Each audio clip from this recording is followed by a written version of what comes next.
En mi fiesta de jubilación, mi nuera se burló delante de todos. Vieja amargada, siempre has tenido envidia porque mis papás tienen dinero. Mi hijo asintió en silencio. Yo no respondí, solo sonreí. Y me preparé para revelar un secreto que dejaría a toda la sala helada. Me alegra que estés aquí. Si estás viendo este video, dale like, suscríbete al canal y cuéntame en los comentarios desde dónde escuchas mi historia de venganza. Quiero saber hasta dónde ha llegado. Aquella fiesta de jubilación se suponía que sería mi momento. Después de 37 años trabajando como contadora en Guzmán y Asociados, y me habían organizado esa bonita reunión en el Club Campestre. Manteles blancos, flores frescas, incluso un pastel con mi nombre escrito en letras elegantes. Debería haber estado feliz. En cambio, me quedé inmóvil en medio del salón, viendo a mi hijo Diego asentir mientras su esposa Fernanda me llamaba vieja amargada.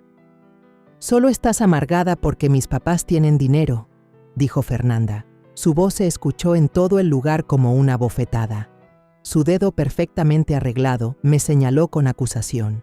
Con su vestido de diseñador brillando bajo las lámparas de cristal, agregó: «Siempre has tenido envidia de nuestro estilo de vida». La sala quedó en silencio.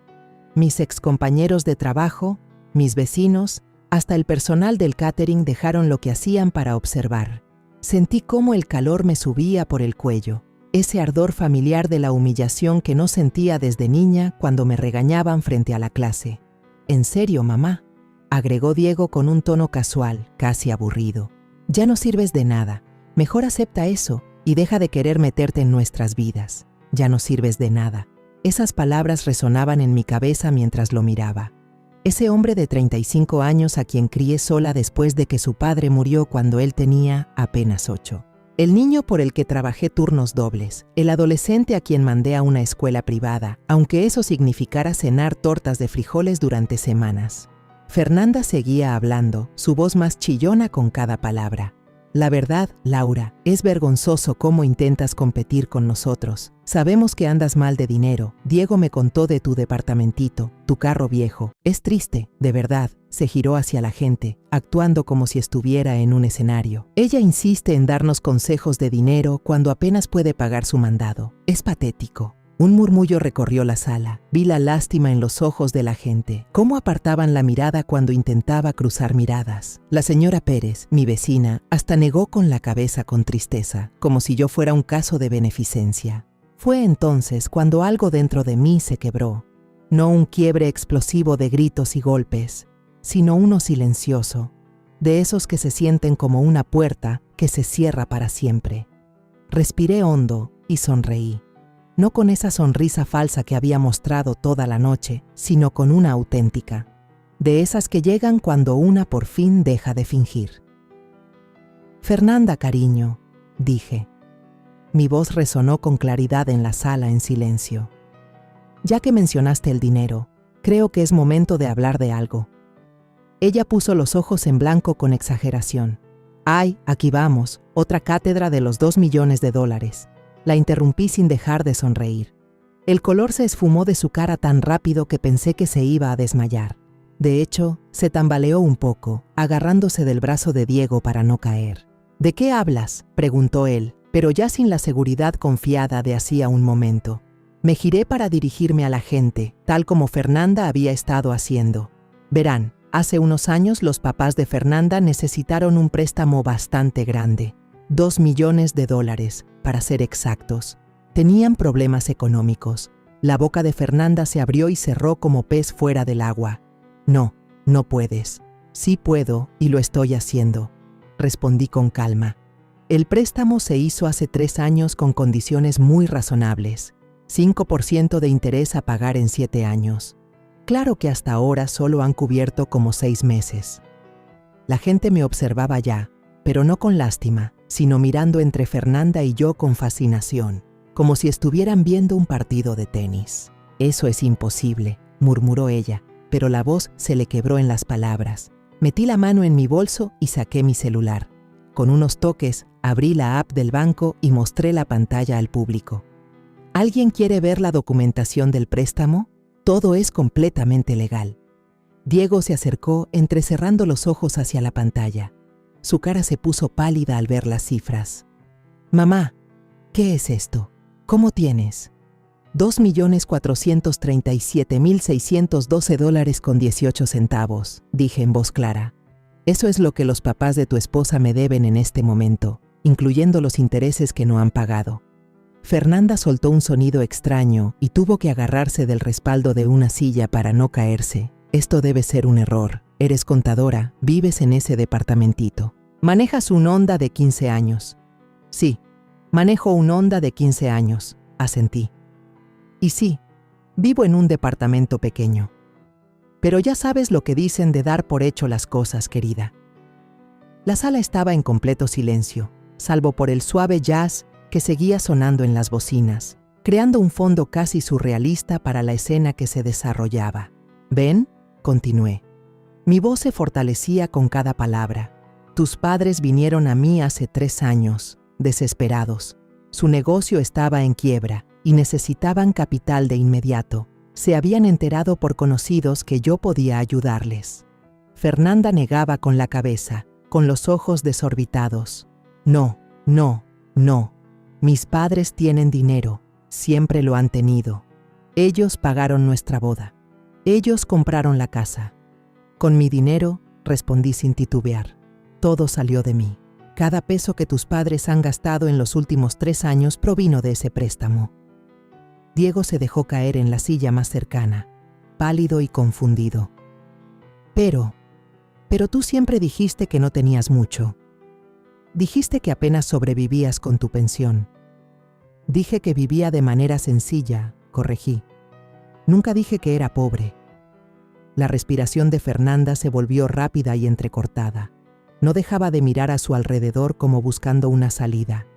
Esto es una locura. Estás mintiendo. Estás inventando esto porque eres una resentida y envidiosa. ¿Quieres que llame a tus padres ahora mismo?, pregunté, sacando su número en mi celular. Seguro estarían felices de confirmar los detalles. No, gritó Fernanda casi histérica, y enseguida bajó la voz al darse cuenta de lo fuerte que había sonado. No, no lo hagas. ¿Por qué no, cariño? Si miento, con gusto aclararían la verdad.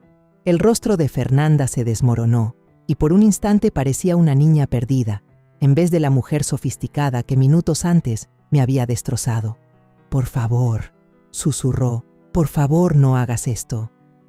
Pero yo ya había terminado con complacer a quienes nunca me dieron el mismo respeto. Había terminado con ser tratada como una carga por la familia por la que lo di todo. Miré alrededor, a todos los rostros que me observaban ahora con respeto y curiosidad. Luego miré a mi hijo, aún hundido en su asiento, intentando procesar lo que acababa de escuchar. Disfruten el resto de la fiesta, dije guardando mi celular en el bolso. Creo que ya me voy a casa. Mientras caminaba hacia la puerta, escuché la voz de Fernanda detrás de mí, aguda y desesperada. Laura, espera, tenemos que hablar. Tenemos que... Pero yo no me detuve. No volteé. Seguí caminando, y con cada paso me sentía más ligera que en años. El ballet trajo mi Honda de 15 años, y mientras me alejaba del club de campo, no pude evitar sonreír. Mañana, pensaba yo, iba a ser un día muy interesante. Esa noche casi no dormí. En vez de eso me quedé en la sala pequeña, con una taza de té, rodeada de álbumes de fotos y papeles financieros que no había tocado en años. El silencio se sentía distinto, no como soledad, sino como calma. Por primera vez en décadas, no me angustiaba la idea de defraudar a alguien. Las fotos contaban una historia que casi había borrado de mi memoria. Ahí estaba yo a los 28 años, cargando al pequeño Diego en el hospital, con el rostro agotado pero iluminado. Mi esposo, Roberto, había muerto apenas 2 meses antes en un accidente de construcción, dejándome con una hipoteca, un recién nacido y exactamente 5,900 pesos en la cuenta. Pasé el dedo por la foto recordando a esa joven aterrada que no sabía de lo que era capaz. El dinero del seguro por la muerte de Roberto fue modesto, apenas suficiente para cubrir el funeral y unos meses de la hipoteca.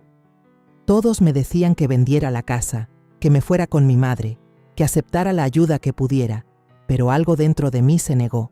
Esa era la casa de Diego. Era el lugar donde su padre había pintado de azul las paredes de la recámara y construido repisas para los libros que nunca alcanzamos a leer juntos. Así que mantuve la casa y conseguí trabajo. No cualquiera, sino en Guzmán y Asociados, un pequeño despacho contable que necesitaba a alguien dispuesto a horarios raros por un sueldo bajo. Empecé de recepcionista, pero observaba todo y aprendía de todo. Los números siempre me resultaron más claros que las personas. En 2 años ya llevaba las cuentas de 3 de sus clientes más grandes. En 5, prácticamente manejaba toda la parte financiera del negocio, mientras Héctor Guzmán jugaba golf y atendía comidas con clientes. Me pagaba lo suficiente para mantener las luces encendidas y comida en la mesa, pero yo estaba creando otra cosa aparte. Comenzó pequeño. Notaba errores en la forma en que los clientes organizaban sus negocios, beneficios fiscales que dejaban pasar, inversiones que ignoraban. Empecé a dar sugerencias discretas que les ahorraban miles de pesos y la voz se corrió. Pronto daba asesorías financieras por las noches y los fines de semana a pequeños empresarios que no podían pagar a las firmas grandes, pero necesitaban a alguien que entendiera de dinero. Yo cobraba honorarios accesibles y ofrecía resultados de primera. Mi reputación creció. Cuando Diego estaba en secundaria, ya manejaba carteras de inversión de una docena de negocios locales. Había constituido mi propia firma de consultoría. La mantenía en bajo perfil y destinaba las ganancias a acciones y bienes raíces cuidadosamente seleccionados. Vivía con modestia, manejaba autos usados y dejaba que todos asumieran que apenas sobrevivía con mi sueldo de contadora. La verdad era que estaba levantando un imperio silencioso e invisible que nadie sospechaba. Aprendí temprano que la gente te trata diferente cuando cree que tienes dinero. Te piden cosas, esperan cosas, se sienten con derecho a una parte de tu éxito. Observaba cómo los clientes adinerados en Guzmán y Asociados lidiaban con la presión constante de sus familiares, las interminables peticiones de préstamos y favores, la forma en que sus hijos crecían esperando que todo les cayera del cielo. Yo no quería eso para Diego. Deseaba que tuviera una infancia normal, que desarrollara su propio sentido del trabajo y sus valores. Por eso escondí mi creciente fortuna detrás de una fachada de lucha de clase media. Compraba en tiendas de descuentos, recortaba cupones, me quejaba del precio de las cosas igual que mis vecinos, pero también me aseguraba de que a Diego nunca le faltara nada importante. La colegiatura de la escuela privada aparecía mágicamente cada semestre. Los fondos para la universidad se materializaban cuando era necesario y siempre había dinero para lo que realmente importaba. Solo hacía parecer que estiraba cada peso, sacrificándome por su bien. Viendo hacia atrás, me doy cuenta de los errores en mi plan. Me concentré tanto en no malcriar a Diego que quizá me excedí. Creció creyendo que apenas salíamos adelante, que cada oportunidad que tenía era fruto de mi lucha y mis sacrificios. En parte era cierto, pero nunca comprendió la magnitud de lo que yo había construido, la seguridad que había creado para los dos. Cuando Diego se graduó de la universidad con un título en administración, discretamente usé mis contactos para ayudarlo a conseguir su primer empleo.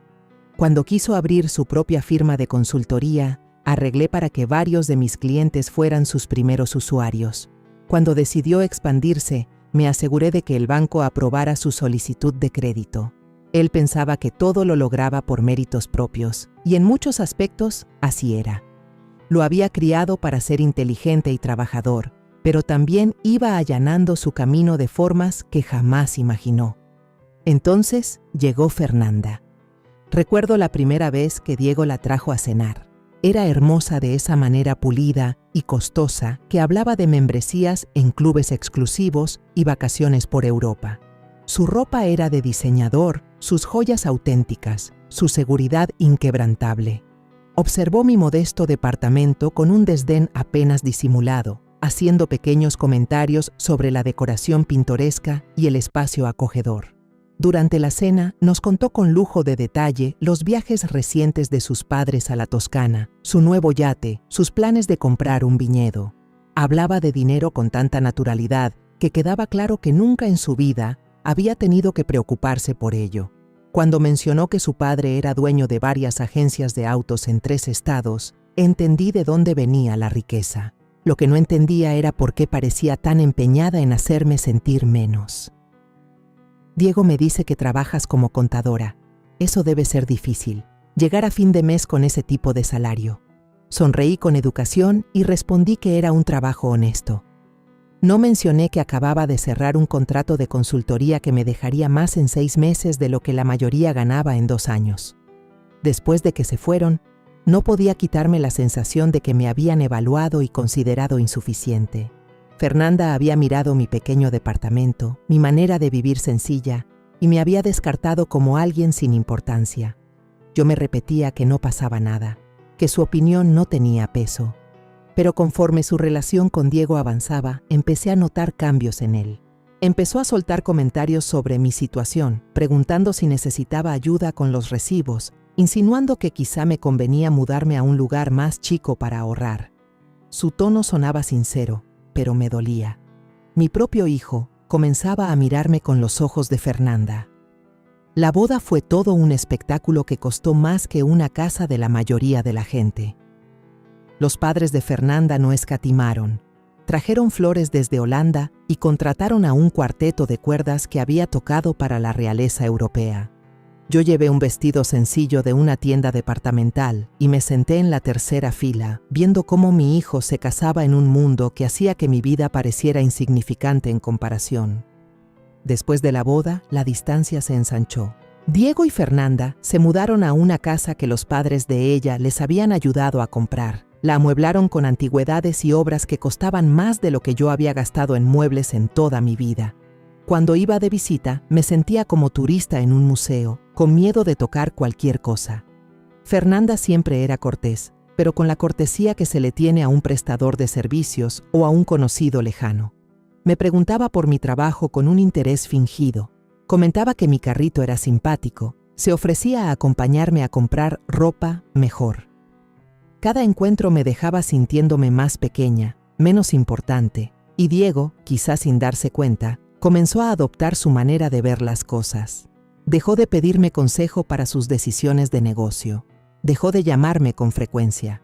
Cuando hablábamos, la plática sonaba forzada, como si conversara con una pariente anciana a la que había que marcar por obligación y no con su madre.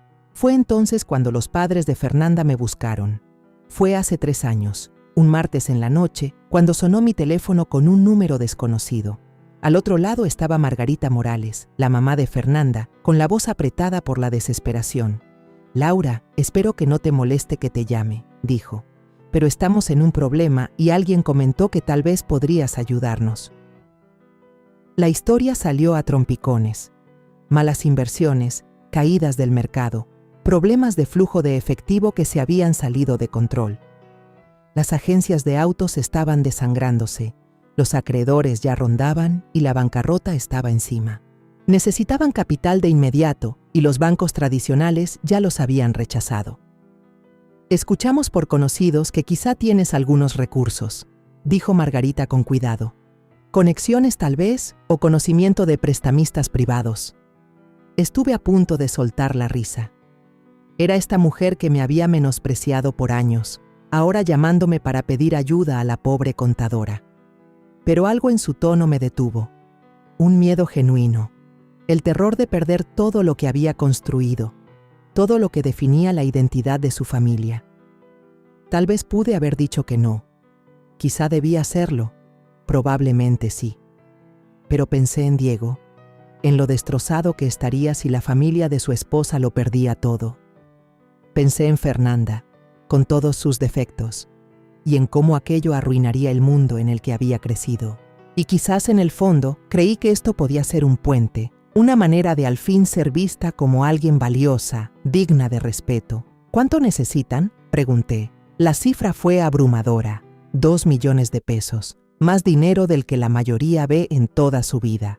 Pero yo lo tenía, guardado en cuentas de inversión que habían crecido de forma constante durante décadas. Nos reunimos al día siguiente en la oficina de una abogada en el centro. Margarita y Ricardo Morales se sentaron frente a mí, con el rostro pálido por el estrés y la vergüenza. La licenciada, una mujer astuta de unos 50 años especializada en préstamos privados, nos explicó los términos. 5% de interés a pagar mensualmente durante 7 años, garantías personales de Ricardo y Margarita, y la obligación de informar a los familiares inmediatos sobre la estructura del préstamo, aunque al final no hubo tal información. Los Morales dejaron claro que querían mantener todo en privado para conservar su dignidad y el respeto de su hija. Lo comprendí. El orgullo es una fuerza poderosa, y ya habían tragado bastante del suyo al pedirme ayuda. Así que lo estructuramos como una inversión privada en su negocio, con documentos que solo tendrían relevancia si dejaban de pagar. Para todos los demás, incluidos Fernanda y Diego, parecería que los Morales habían encontrado un inversionista ángel, no que estaban pidiendo dinero prestado a la mujer, a la que su hija trataba como un caso de caridad. Los primeros meses todo marchó bien. Los pagos llegaron a tiempo, el negocio se estabilizó y la familia Morales mantuvo su estilo de vida. Fernanda nunca supo lo cerca que habían estado de perderlo todo, ni quién los había salvado. Pero luego los pagos empezaron a llegar tarde. Después dejaron de llegar. Ahora, sentada en mi sala con los documentos del préstamo esparcidos sobre la mesa de centro, entendí lo que debía haber visto desde el principio. Los Morales no solo estaban pidiendo dinero, estaban comprando tiempo, sosteniendo las apariencias, esperando que algo cambiara. Y cuando nada cambió, simplemente decidieron ignorar sus obligaciones. Al fin y al cabo, ¿qué podía hacer una pobre contadora? Estaban por descubrirlo. La mañana después de mi fiesta de jubilación, desperté con una claridad que no sentía en años. La niebla de dolor y confusión que había nublado mi juicio se había ido, reemplazada por algo más agudo y enfocado. Preparé mi café, me senté en la mesa de la cocina y empecé a hacer llamadas. La primera fue a mi abogada, Patricia Ramírez. Había trabajado con ella por años para estructurar mis inversiones y contratos de consultoría, pero nunca habíamos sido cercanas. Eso estaba por cambiar. Patricia, soy Laura Mendoza. Necesito agendar una reunión lo más pronto posible. Es sobre el préstamo a los Morales y algunos otros asuntos que han surgido. Su voz se agudizó con interés. ¿Ha habido algún avance con la situación del pago? Podría decirse que sí. ¿Puedes verme esta tarde? Haré espacio. La segunda llamada fue para Marco Chávez, mi asesor financiero. Marco llevaba 15 años gestionando mi portafolio de inversiones y era de los pocos que comprendían de verdad la magnitud de mi patrimonio. También era increíblemente discreto, lo cual siempre me había favorecido. Marco, necesito que hagas un análisis completo de todas las cuentas vinculadas a Diego Mendoza. Préstamos donde aparece como aval, líneas de crédito, inversiones, todo. Quiero tener un panorama total de sus finanzas. Hubo una pausa al otro lado. Laura, ¿todo está bien? Te escucho diferente. Todo está a punto de cambiar. ¿Cuánto tiempo te tomará tener esa información? Dame 24 horas. La tercera llamada fue la más difícil. Marqué el número de mi hijo. Sabía que después de lo ocurrido anoche nuestra relación había cambiado para siempre. Contestó al cuarto timbrazo con un tono cauteloso. Mamá, ¿eres tú? ¿Cómo amaneciste hoy? Me siento bastante bien, de hecho mejor que en mucho tiempo. Manteniendo mi voz amable, aunque con firmeza, esperaba que tú y Fernanda pasaran esta noche. Hay cosas que debemos hablar. ¿Sobre lo de anoche? Mamá, Fernanda está muy alterada. Apenas pudo dormir. Tal vez deberíamos esperar unos días a que se calme todo. No, Diego. Esta noche, a las 7. No puede esperar. Colgué antes de que pudiera discutir. La reunión con Patricia esa tarde me reveló más de lo que imaginaba. Extendió sobre la mesa los documentos del préstamo de los Morales, junto con varios archivos que no había visto antes. Laura, hay algo que debes saber sobre la situación de los Morales. Han estado buscando opciones de refinanciamiento durante los últimos 6 meses. Han contactado a 3 prestamistas privados intentando consolidar sus deudas. Sentí el estómago encogerse. ¿Qué tipo de deudas? Más allá de tu préstamo, deben aproximadamente 6.800.000 pesos a distintos acreedores. Tarjetas de crédito, pagos a proveedores, arrendamientos de equipo en incumplimiento. Han estado usando tu dinero para cubrir pagos mínimos de todo lo demás mientras dejaban de lado tu préstamo. La traición dolía. Pero no era lo peor. Patricia sacó otro documento, con el sello del juzgado de lo familiar. También presentaron hace 6 meses una solicitud preliminar sobre la impugnación de planes sucesorios. Específicamente, querían entender el proceso para disputar testamentos cuando existen dudas sobre la capacidad mental. La habitación parecía girar a mi alrededor. ¿De qué testamento hablaban? No lo especificaron, pero por el momento y el contexto creo que podemos deducirlo. Me quedé mirando el documento, sintiendo cómo las piezas de un rompecabezas empezaban a encajar. Piensan que estoy perdiendo mis facultades mentales. Todo indica que están preparando el terreno para alegar eso, sí. La consulta mencionaba específicamente casos en los que adultos mayores toman decisiones financieras que no concuerdan con su historial, como si un contador mediocre de repente tuviera 36 millones de pesos para prestarle a alguien. Exacto. Me recosté en la silla, tratando de asimilar la información. Los Morales no solo habían dejado de pagar su deuda, estaban planeando alegar que nunca fui capaz de otorgar ese préstamo. Si lograban establecer que yo estaba incapacitada mentalmente en ese momento, podrían invalidar todo el acuerdo. Patricia, quiero que hagas algo por mí. Quiero una evaluación psiquiátrica completa realizada por el neuropsicólogo más respetado del estado, exámenes de memoria, pruebas cognitivas, todo. Y quiero que quede registrado que solicité este estudio por mi cuenta, demostrando juicio claro. Ella asintió mientras tomaba nota. Eso es inteligente. Así estableces tu competencia de base y demuestras que estás tomando medidas preventivas. Hay más. Quiero que prepares un nuevo testamento, muy específico. Pasé la siguiente hora detallando exactamente lo que deseaba. Las cejas de Patricia se arqueaban cada vez más con cada instrucción, pero anotó todo sin protestar. Esa tarde, Diego y Fernanda llegaron a mi departamento exactamente a las 7. Fernanda parecía haber llorado. Su maquillaje impecable estaba un poco corrido. Diego se veía nervioso, jugueteando con las llaves del coche. «Por favor, siéntense», dije señalando mi pequeña sala. «¿Quieren algo de beber?» «Mamá, tenemos que hablar sobre lo de anoche». Diego empezó de inmediato. «Los papás de Fernanda están muy molestos. Dicen que estás confundida con un asunto de dinero, pero no quieren avergonzarte al detenerme». Mi voz lo cortó como un cuchillo. «Basta, deja de hablar un momento y escucha». Caminé hacia mi escritorio y saqué una carpeta que había preparado. «Aquí están las copias de todos los documentos del préstamo entre los padres de tu esposa y yo. Cada página está firmada, notariada y tiene validez legal». Le entregué la carpeta a Diego, observando su rostro mientras pasaba las hojas. Su expresión cambió de escepticismo a confusión y luego a comprensión. Esto es real», dijo en voz baja. «Muy real. 36 millones de pesos prestados hace 3 años.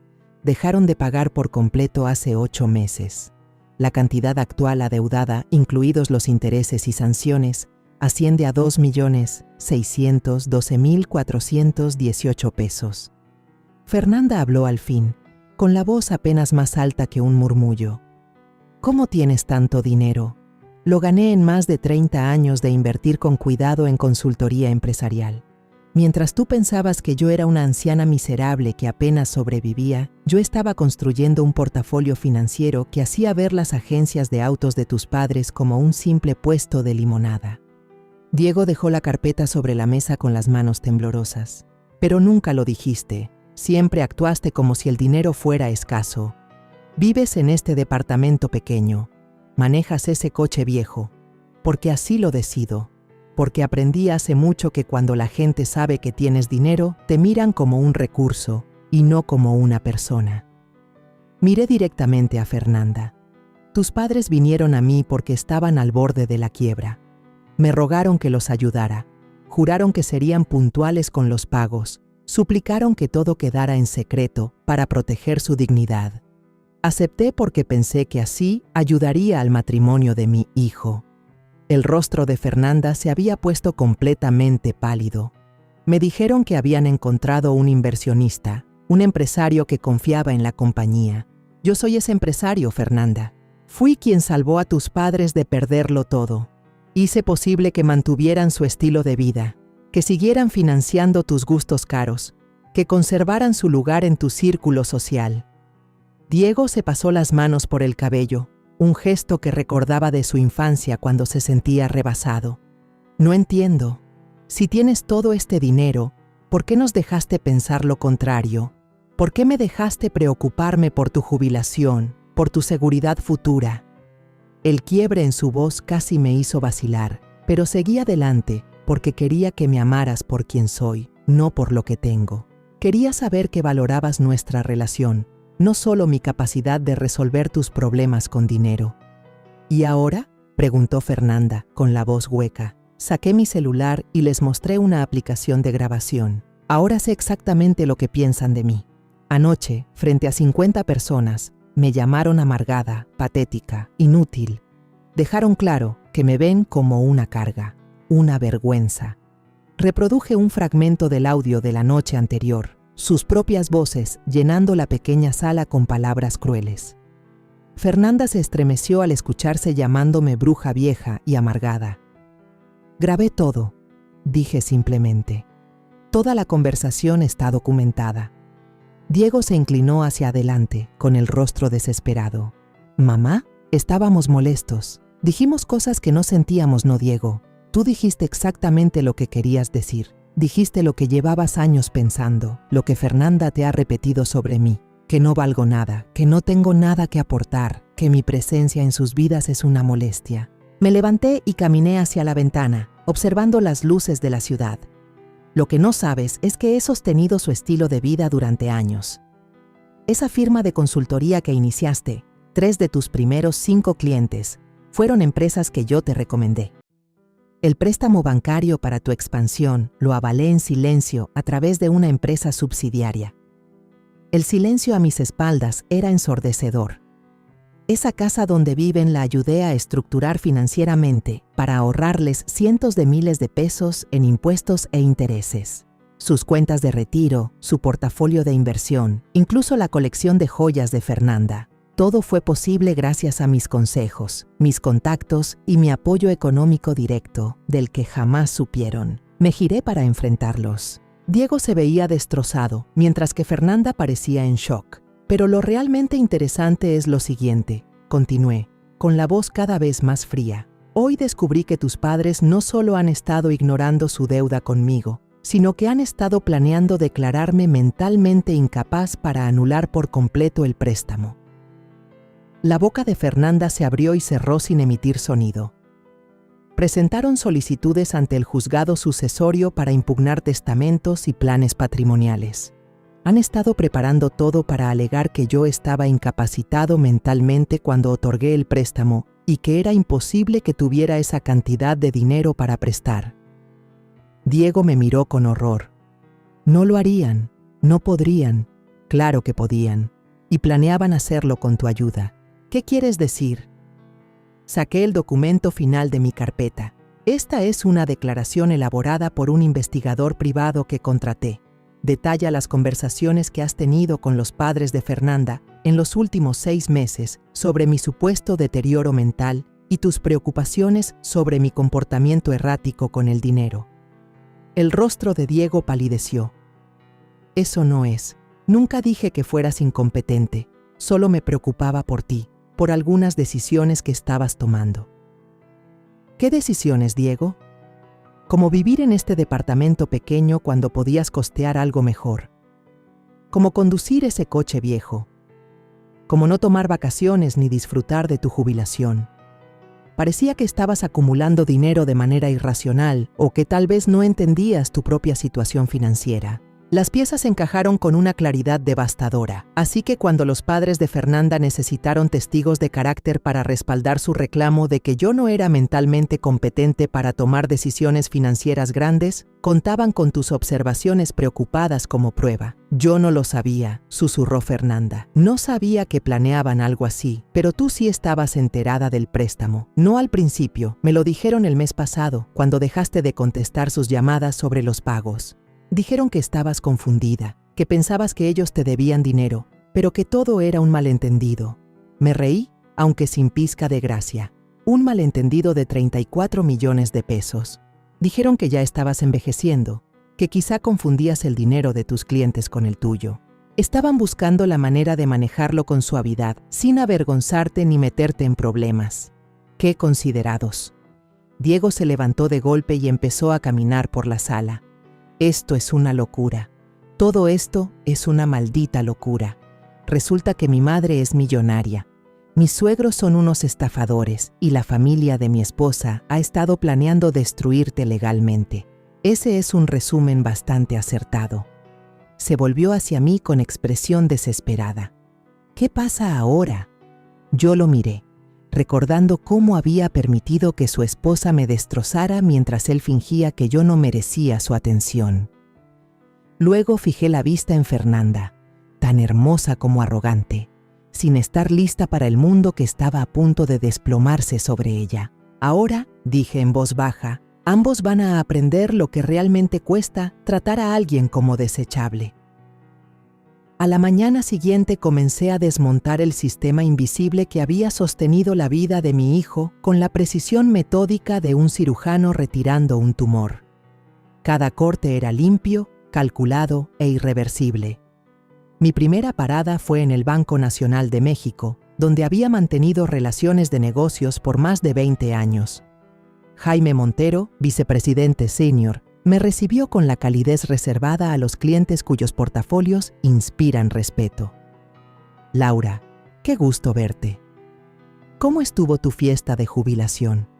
Escuché que fue todo un evento. Fue reveladora, Jaime. De hecho, por eso estoy aquí. Necesito hacer algunos cambios en varias cuentas y líneas de crédito.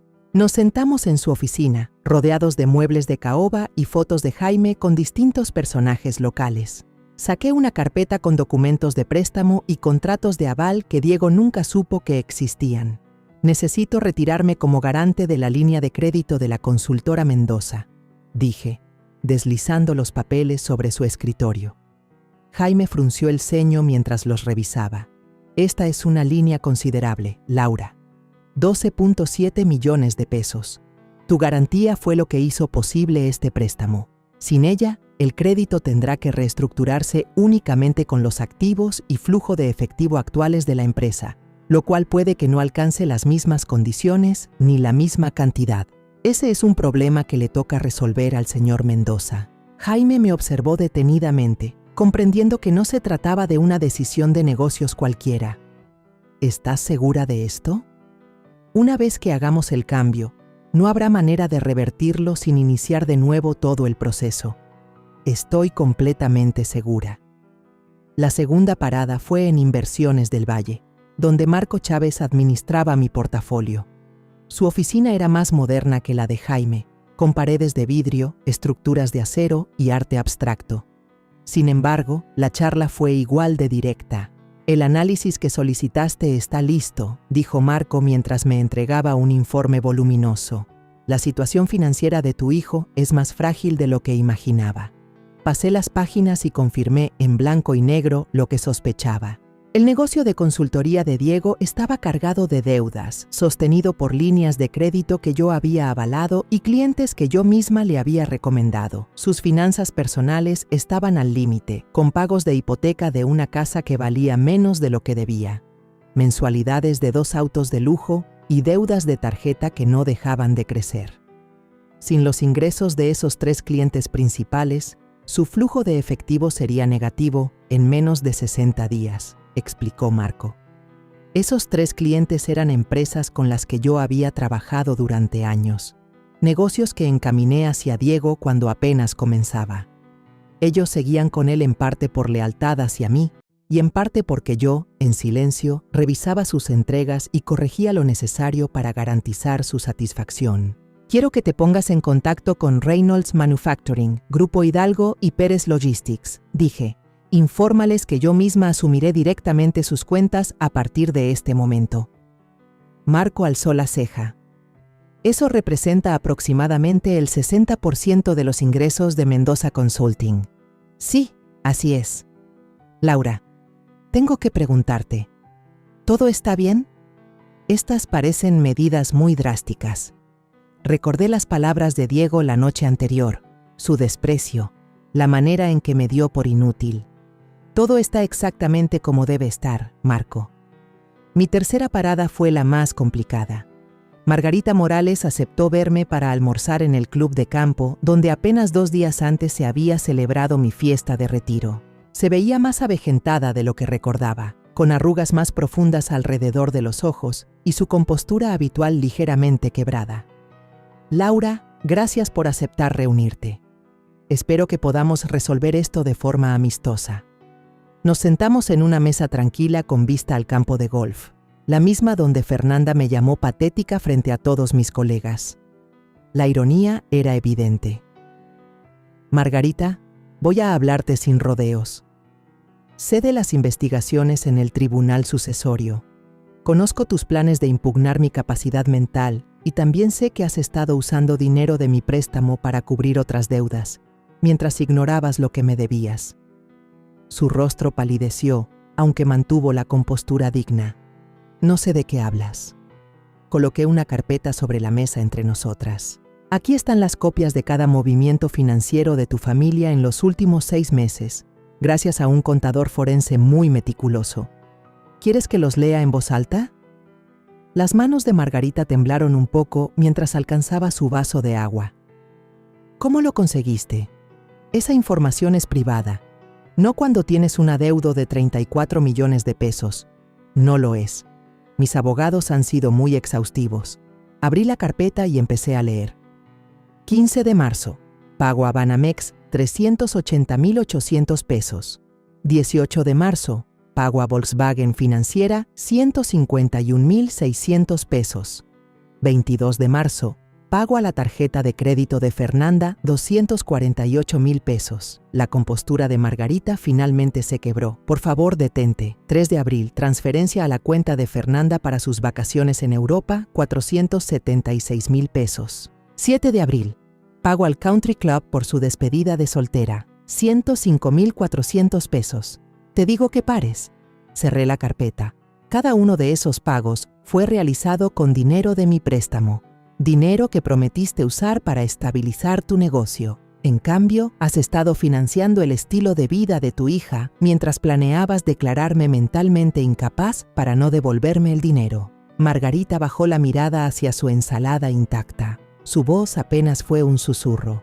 Estábamos desesperados. El negocio se vino abajo más rápido de lo que pensamos. Creímos que si manteníamos las apariencias un poco más, algo mejoraría. ¿Y si no mejoraba? Ella no contestó. Iban a destruir mi reputación, poner en duda mi capacidad mental y posiblemente declararme incompetente solo para evitar pagar un dinero que tomaron de buena fe. No debía pasar así, pero así pasó y ahora habrá consecuencias. Saqué un aviso formal que Patricia había preparado. Esta es una demanda de pago inmediato del saldo total más las penalizaciones. 48,342,000 pesos en un plazo de 30 días. El rostro de Margarita se puso pálido. No tenemos esa cantidad. Sabes que no la tenemos. Entonces tendrán que liquidar bienes, las agencias, la casa, el yate del que tanto he oído hablar. Por favor, Laura, debe haber otra manera. ¿Y si elaboramos un nuevo plan de pago? Margarita, ya tenías un plan de pago. Lo ignoraste durante 8 meses mientras gastabas mi dinero en lujos y planeabas declararme incompetente. No existe un nuevo plan. Ella lloraba ahora, el rímel manchando su cara con trazos oscuros. Esto nos va a destruir. Fernanda no sabe lo mal que estamos. Esto arruinará su matrimonio, toda su vida. Su matrimonio está construido sobre mentiras y dinero prestado. Tal vez ya es momento de que aprenda a vivir en el mundo real.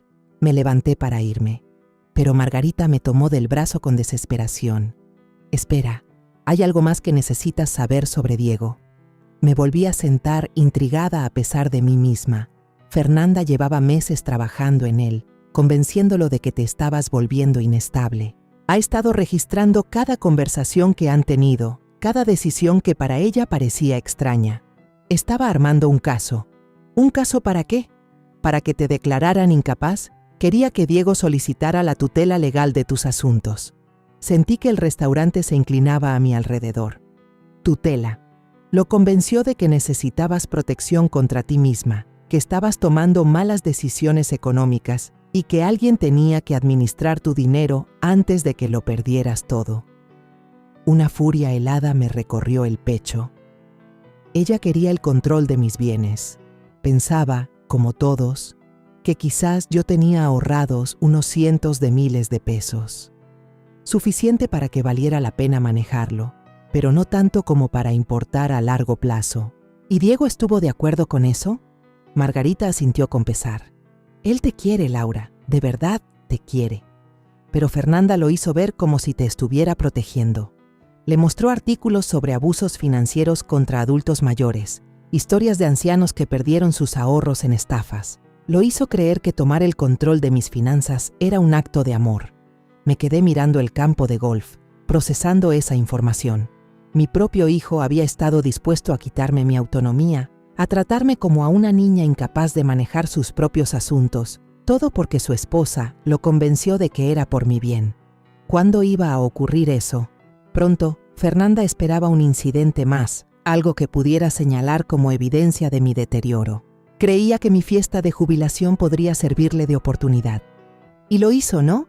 Mi revelación sobre el préstamo. Ella alegará que eso demuestra que estoy delirando. Margarita bajó la mirada, avergonzada. Ese era el plan. Me levanté de nuevo, esta vez con determinación. Gracias por decirme la verdad, Margarita. No cambia nada sobre el préstamo, pero al menos ahora comprendo todo el panorama. ¿Qué sucede ahora? Miré a esa mujer que había criado a la nuera que envenenaba sistemáticamente mi relación con mi hijo, que había tomado mi dinero mientras planeaba mi destrucción. Ahora enfrentan las consecuencias de sus elecciones, todos ustedes. Esa noche me senté en mi pequeño departamento repasando los acontecimientos del día. Ya habían entrado 3 llamadas de Diego. Al parecer, la línea de crédito empresarial había sido congelada en espera de una reestructuración y 2 de sus clientes más importantes habían cancelado sus contratos. Dejé que cada llamada entrara directo al buzón de voz. La 4ª llamada fue de Fernanda. Su voz sonaba aguda y desesperada. Laura, tenemos que hablar. Ha habido un error con el banco y mis papás están diciendo cosas absurdas sobre préstamos y dinero. Y Diego está teniendo problemas con su negocio. Por favor, llámame. Tenemos que resolver esto. Borré el mensaje y me serví una copa de vino. Afuera de mi ventana, la ciudad brillaba en la oscuridad, llena de personas viviendo sus vidas, tomando decisiones y enfrentando consecuencias. Mañana daría el siguiente paso. Esa noche disfrutaría del silencio. Por primera vez en años, nadie me estaba quitando nada. Nadie me manipulaba, me usaba o planeaba mi caída. Finalmente estaba completamente al mando de mi vida y se sentía magnífico. Los intentos desesperados por reconciliarse comenzaron exactamente 72 horas después de que congelara la línea de crédito de Diego. Estaba en la cocina preparando el desayuno cuando escuché golpes frenéticos en la puerta, seguidos de la voz de Fernanda llamando a través de la madera. Laura, por favor. Sé que estás ahí. Necesitamos hablar. Esto se salió de control. Terminé de untar mantequilla en mi pan antes de ir a abrir. Por la mirilla vi a Fernanda caminando nerviosa en la entrada. Su cabello, normalmente impecable, estaba revuelto, el maquillaje corrido. Parecía no haber dormido en días. Abrí la puerta pero no la invité a pasar. Hola, Fernanda, te ves cansada. Por favor, dijo con la voz quebrada. Por favor, ¿podemos sentarnos y hablar de esto? Ha sido un terrible malentendido. No ha habido ningún malentendido. ¿Quieres que ponga la grabación de mi fiesta de jubilación? ¿La misma donde me llamaste bruja amargada? Se estremeció como si le hubiera dado una bofetada. Estaba molesta. Dije cosas que no sentía. La gente dice cosas cuando está emocional. La gente muestra quién es en verdad cuando está emocional. Es cuando se quitan las máscaras. Los ojos de Fernanda se llenaron de lágrimas y por un momento casi sentí lástima. Casi. Mis papás lo están perdiendo todo, susurró. El banco está embargando las concesionarias. Están hablando de vender la casa. El negocio de Diego se está desmoronando. Sus clientes se están yendo. Su línea de crédito está congelada. Podemos perder también nuestra casa. Me imagino que debe ser muy desgastante para ti. ¿No te importa? Diego es tu hijo. ¿No te importa lo que esto le está haciendo a él? Me apoyé en el marco de la puerta. observando a esa joven que llevaba 3 años tratándome como a un pariente incómodo al que estaba obligada a soportar. Dime, Fernanda, cuando planeabas que me declararan mentalmente incompetente, ¿pensaste en lo que eso me causaría? Su rostro se puso pálido. No sé de qué estás hablando. Tu madre me contó todo. El plan de tutela, la manera en que has estado registrando mi comportamiento, convenciéndolo de que yo necesitaba protección contra mí misma. Querías quedarte con mis finanzas y tratarme como a una niña incapaz de manejar sus propios asuntos. La boca de Fernanda se abría y cerraba sin emitir palabra. La ironía es preciosa, ¿verdad? Pensabas que yo era una anciana patética con apenas unos cuantos cientos de miles de pesos que tú administrarías por mí. En cambio, descubriste que tengo suficiente dinero para acabar con la estabilidad financiera de toda tu familia con una sola llamada. Por favor, dijo otra vez, pero la palabra salió ahogada. ¿Por favor qué? ¿Por favor deja que tu familia conserve el dinero que me robó? ¿Por favor finge que no pasaste 3 años tratándome con desprecio? ¿Por favor ignora que planeabas arrebatarme mi autonomía? Di un paso atrás, entrando a mi departamento. La respuesta es no, Fernanda, a todo. Cerré la puerta antes de que pudiera contestar, pero aún la escuchaba sollozar del otro lado. Una parte de mí, la que había criado sola a Diego, la que siempre intentaba ser mediadora, quería abrir la puerta y consolarla. Pero esa parte murió en mi fiesta de jubilación cuando mi propio hijo me llamó inútil. 1 hora después, Diego llegó. Lucía demacrado, mayor que sus 35 años, con ropa que parecía haber usado para dormir. Esta vez sí lo dejé entrar, pero no le ofrecí café ni le pedí que se sentara. Mamá, tienes que parar esto. Sea cual sea el punto que intentas demostrar, ya lo entendí.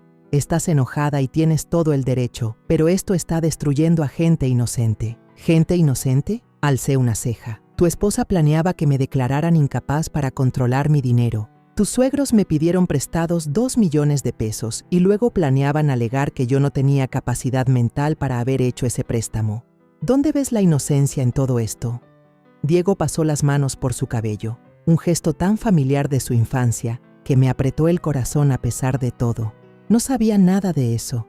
Te lo juro, mamá, no tenía idea de lo que estaban tramando, pero sí pensabas que yo me estaba volviendo inestable. Guardó silencio un momento largo. Me preocupaban algunas de tus decisiones. Vivir en este departamento pequeño cuando podías costear algo mejor, manejar ese coche viejo, no tomar vacaciones. Parecía que podrías estar teniendo problemas para manejar bien tu dinero, así que estabas dispuesto a quitarme mi derecho a decidir. Pensé que te estaba protegiendo. ¿De qué? De vivir como yo quería vivir, de gastar mi dinero como decidiera, de tomar decisiones que quizás te lastimarían a largo plazo. Miré a mi hijo, a este hombre al que había criado para ser fuerte e independiente, y que aún así había sido tan fácil de manipular haciéndole creer que su madre era incapaz. Diego, llevo 30 años administrando dinero con éxito. Levanté una empresa de consultoría desde cero. Acumulé una riqueza que ni te imaginas. Hice inversiones que transformaron miles en millones de pesos. ¿Y tú creías que necesitaba tu protección? Yo no sabía nada de esos logros. Nunca me lo contaste porque querías que te quisiera por lo que eres, no por lo que tienes. Quería que nuestra relación fuera auténtica. Su voz se quebró. Es real, mamá. Yo sí te quiero. No, Diego. Quieres a la versión de mí con la que puedes sentirte superior, la contadora batallando que necesitaba tu preocupación y tu control. No quieres a la empresaria exitosa que ha respaldado tu carrera desde las sombras durante años. Eso no es cierto. Caminé hacia mi escritorio y saqué una carpeta que ya tenía preparada. Aquí están copias de cada favor que hice por ti, cada cliente que te recomendé, cada crédito que avalé, cada obstáculo que eliminé en silencio de tu camino. Durante 15 años me aseguré de tu éxito mientras te dejaba creer que lo lograbas solo. Diego tomó la carpeta con manos temblorosas, hojeando páginas de estados de cuenta, cartas de recomendación y contratos de garantía que nunca había visto. ¿Por qué? Susurró. Porque quería que tuvieras confianza en ti mismo. Quería que creyeras en tus capacidades, pero también quería protegerte del fracaso. Y ahora te toca descubrir lo que realmente puedes lograr sin mi ayuda. Mamá, por favor, sé que me equivoqué, pero soy tu hijo. ¿Eso no significa nada? Vi a este hombre que compartía mis ojos y mi mentón terco, el centro de mi mundo por 35 años. Significa todo, Diego, por eso duele tanto. Entonces no lo hagas. No destruyas mi matrimonio, mi negocio, toda mi vida por algo que no se puede deshacer. No estoy destruyendo nada, solo estoy dejando de apoyarte. Eres un adulto con título universitario y 15 años de experiencia en los negocios. Si no puedes mantener tu estilo de vida sin la ayuda secreta de tu madre, quizá ese estilo de vida nunca fue sostenible. ¿Y qué hay de Fernanda? Ella cometió errores, pero me quiere. Está embarazada, mamá. Sentí que el corazón se me detenía un instante. ¿Qué? Tiene 8 semanas de embarazo. Apenas lo supimos ayer. Está aterrada por lo que pasa con nuestras finanzas y con sus papás. Ese estrés no le hace bien al bebé. Por un instante, la sala quedó en silencio absoluto. Un nieto. Otra oportunidad de tener familia, de sentir un amor que no estuviera manchado por la manipulación y la avaricia. Entonces recordé a Fernanda llamándome patético y a Diego diciendo que yo no servía para nada.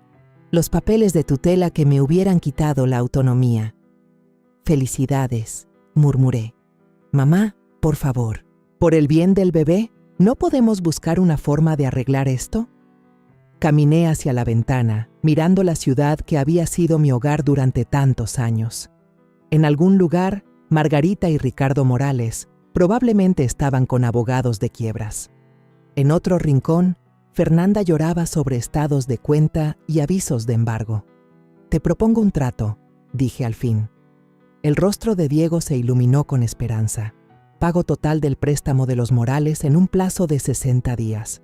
51.420.816 pesos. Su cara se vino abajo.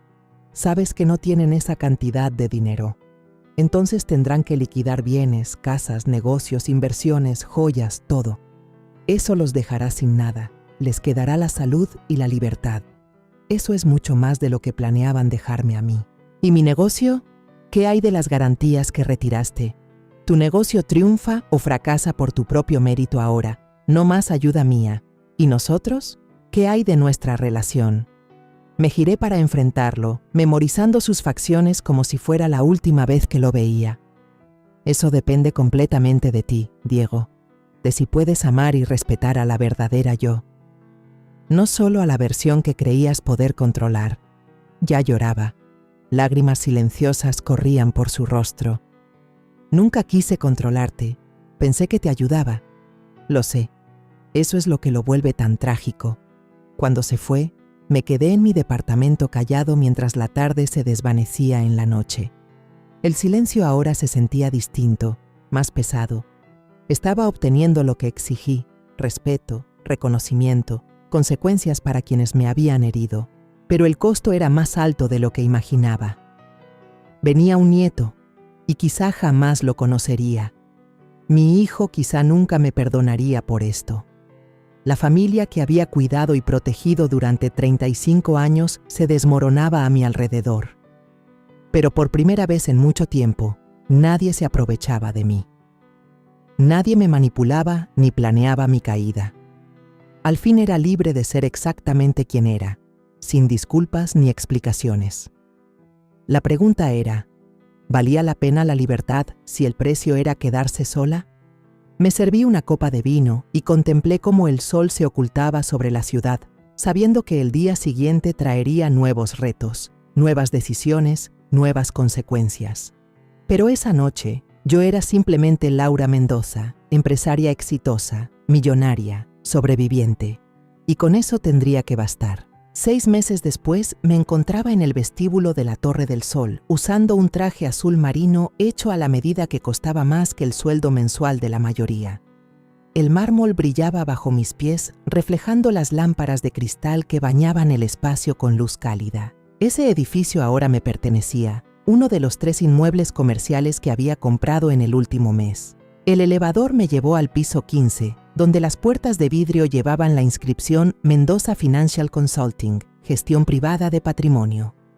Mi nueva oficina ocupaba todo el piso. con ventanales de piso a techo que ofrecían una vista panorámica de la ciudad que había sido mi hogar tantos años. Mi asistente Clara, una mujer aguda de unos 40, recomendada con insistencia, me recibió con la agenda de la mañana. «Buenos días, señora Mendoza. Tiene la consulta de Peterson a las 10, comida con el Comité de Desarrollo Económico del alcalde a las 12 y la entrevista con Expansión a las 3. Gracias, Clara. ¿Algún recado?» Varios. Su abogado llamó por el proceso de quiebra de los Morales. Todo quedó concluido. Su contadora necesita revisar algunas implicaciones fiscales de las nuevas adquisiciones y ella dudó, y su hijo llamó otra vez. Es la 4ª vez en la semana. Asentí tomando la nota sin mirarla. Mantén las llamadas en espera hasta después de la reunión con Peterson. La transformación había comenzado poco a poco y de pronto fue un salto. Tras la partida de Diego de mi departamento aquel día, tomé una decisión que lo cambió todo. Ya no iba a esconder quién era. En una semana contraté a la mejor consultora de imagen de la ciudad, renové mi guardarropa, me hice fotografías profesionales. Registré Mendoza Financial como firma de gestión integral de patrimonio y empecé a contactar a la red de conocidos que había tejido durante 3 décadas. La respuesta fue inmediata y contundente. Al parecer, desde hacía años corrían rumores sobre la misteriosa inversionista que movía el dinero con inteligencia detrás del telón. Cuando salí de las sombras, los clientes hicieron fila para trabajar con la mujer que había construido en silencio una fortuna mientras mantenía la discreción que tanto valoraban. Mi primer gran golpe fue convencer a 3 fideicomisos familiares con un valor conjunto de 14.600 millones de pesos para transferir sus portafolios a mi firma. La noticia corrió veloz en los círculos adinerados de la ciudad. Laura Mendoza era auténtica. La quiebra de los Morales fue rápida y despiadada. Incapaces de cumplir con mis exigencias de pago, se vieron obligados a liquidarlo todo. La agencia de autos se vendió a un competidor por centavos y la casa se fue para saldar deudas. El yate, la colección de arte, incluso las joyas de Margarita. Todo terminó en una subasta. Se mudaron a un departamento sencillo al otro lado de la ciudad, ambos aceptando trabajos para los que estaban sobrecalificados, pero que necesitaban con urgencia. Ricardo trabajaba como gerente de ventas en un lote de autos usados, propiedad de su antiguo competidor. Margarita hacía medio tiempo en una inmobiliaria, mostrando casas en las que jamás podría volver a vivir. Fernanda estaba destrozada. El embarazo había sido complicado, marcado por el estrés y el cambio tan brusco en sus circunstancias. Perdió la ropa de diseñador, los tratamientos de spa, el estilo de vida que antes definía su identidad. Lo peor fue presenciar la humillación de sus padres, sabiendo que en parte era por su culpa. El negocio de Diego al principio tambaleó sin mi apoyo, pero resultó más fuerte de lo que imaginé. Redujo gastos, se mudó a una oficina más pequeña y se enfocó en construir relaciones reales con los clientes en lugar de depender de mis recomendaciones. Era más trabajo, menos ganancias, pero más honesto. Vendieron la casa que yo les había ayudado a comprar y se mudaron a una vivienda de 3 recámaras en una colonia de clase media. Diego manejaba un sedán usado en vez de un auto de lujo. Fernanda compraba en Coppel en lugar de Liverpool, pero al menos seguían adelante. La bebé nació hace 3 meses, una niña sana a la que llamaron Emilia. El anuncio del nacimiento fue sencillo, enviado por correo con una pequeña foto, sin fiestas elegantes ni regalos costosos de los abuelos, solo una bienvenida silenciosa para una vida nueva en un mundo incierto. Me quedé mirando esa foto mucho tiempo, memorizando las facciones diminutas de mi nieta, preguntándome si algún día la tendría en mis brazos, si conocería su risa o consolaría su llanto. La entrevista con Expansión esa tarde se suponía que sería sobre mis logros en los negocios, pero la periodista estaba más interesada en la parte personal. Se ha convertido en una especie de leyenda en los círculos financieros, dijo, mientras su grabadora captaba cada palabra. La contadora que en secreto levantó un imperio. ¿Qué la llevó a mantenerlo oculto tanto tiempo? Pensé con cuidado antes de responder. Aprendí desde temprano que la percepción de la gente cambia cuando saben que tienes dinero. Empiezan a verte como un recurso y no como una persona. Quería que mis relaciones se basaran en quién era yo, no en lo que poseía. ¿Y esa estrategia funcionó? Sonreí, aunque con tristeza.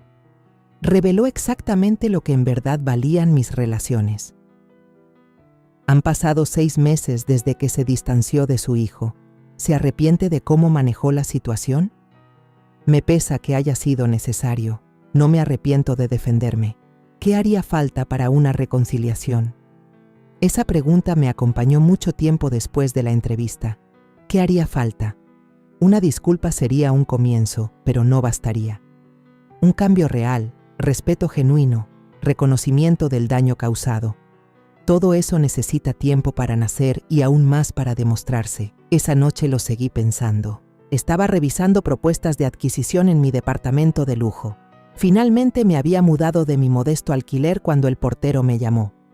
Señora Mendoza, aquí hay una joven con un bebé. Dice que es su nuera. ¿La dejo subir? Dudé un largo instante. Sí, déjela pasar. 5 minutos después abrí la puerta y encontré a Fernanda en el pasillo, cargando un pequeño bulto rosa en sus brazos. Se veía distinta, más madura, más cansada, pero de algún modo más auténtica. Llevaba el cabello recogido en una sencilla coleta. Vestía jeans y un suéter en lugar de ropa de diseñador. Y en sus ojos había algo que antes no estaba. Humildad. Hola Laura, gracias por recibirme. Pasa. Caminó hacia mi nueva sala, observando los muebles caros, las obras originales, las ventanas de piso a techo con su vista impresionante, pero enseguida volvió la mirada hacia el bebé en sus brazos. Esta es Emilia, dijo en voz baja, tu nieta. Miré a la pequeña dormida, sintiendo que mi corazón se encogía con un anhelo que había reprimido por meses. Tenía la nariz de Diego y lo que parecía ser mi barbilla. Es hermosa. ¿Quieres? ¿Quieres cargarla? Con manos temblorosas alcancé a mi nieta. Era tan ligera, tan perfecta, tan completamente inocente de todo el dolor y la traición que nos habían traído hasta aquí. Te debo una disculpa, dijo Fernanda casi en un susurro, no solo por lo que dije en tu fiesta, sino por todo. Por la manera en que te traté, por convencer a Diego de verte como una carga en vez de la mujer extraordinaria que eres. Levanté la vista del bebé para estudiar el rostro de Fernanda. La arrogancia se había desvanecido, sustituida por un remordimiento sincero. Fui consentida, arrogante y cruel, continuó. Pensaba que el dinero y el estatus eran lo único que importaba. Te menosprecié porque creí que tenías menos que yo, y me sentí amenazada cuando descubrí que tenías más. ¿Y ahora? Ahora entiendo lo que mis padres te hicieron, lo que yo también te hice. Nos aprovechamos de tu generosidad y de tu amor por Diego. Planeamos quitarte tu autonomía. Te tratamos como si fueras desechable. Ahora lloraba, lágrimas silenciosas que no intentaba limpiar. Sé que tienes todo el derecho a odiarme. Sé que no merezco tu perdón, pero quería que supieras que ahora comprendo lo equivocada que estuve. Y quise que conocieras a tu nieta. Abracé a Emilia con más fuerza, respirando ese dulce aroma de bebé, sintiendo su pequeño corazón palpitar contra mi pecho. ¿Qué sabe Diego de esta visita? Nada. No sabe que estoy aquí. Él cree que nunca nos perdonarás, que te hemos perdido para siempre. ¿Y qué piensas? Fernanda guardó silencio por un buen rato.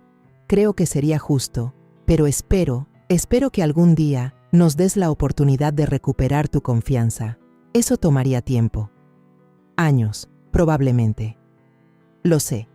Y requeriría un cambio real, no solo palabras, acciones, pruebas. Entiendo. Emilia se movió en mis brazos, haciendo sonidos suaves de bebé.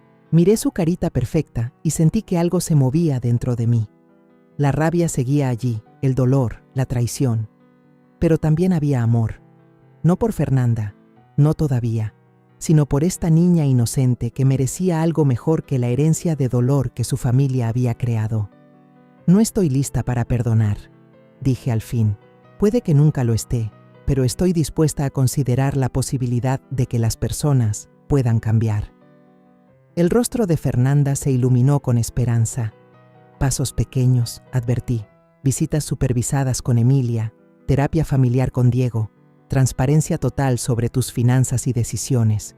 Y si alguna vez hubiera otra traición, cualquier intento de manipular o aprovecharse, se acabaría para siempre.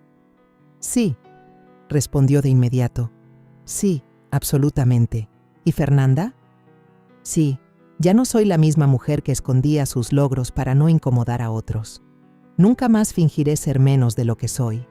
Si vamos a reconstruir esta relación, será con total honestidad sobre quiénes somos realmente. Asintió, limpiando sus lágrimas. No lo querría de otra manera. Mientras se preparaba para irse, tomé una decisión que me sorprendió hasta a mí. ¿Fernanda? Ella se giró con esperanza. Dile a Diego que puede llamarme. No para disculparse ni dar excusas, sino para hablar de Emilia, de ser abuelos, de lo que viene. Su sonrisa fue radiante. Lo haré. Gracias. Después de que se fueron, me quedé en mi hermoso departamento, rodeada de todos los símbolos de mi éxito, sosteniendo una pequeña manta rosa que aún olía a talco de bebé. El silencio se sentía distinto ahora, no vacío, sino lleno de posibilidades. Había aprendido que la liberación no era solo liberarse de quienes me habían hecho daño, era elegir a quién dejar entrar de nuevo, en qué condiciones y con qué expectativas. Mañana, Diego llamaría. Tendríamos conversaciones difíciles sobre confianza y perdón, y el largo camino de regreso a ser familia. No sería fácil, y no habría garantías. Pero por primera vez en meses, sentí algo que casi había olvidado: esperanza. La ciudad brillaba más allá de mis ventanas, llena de personas tomando sus propias decisiones, enfrentando sus consecuencias, reconstruyendo sus vidas.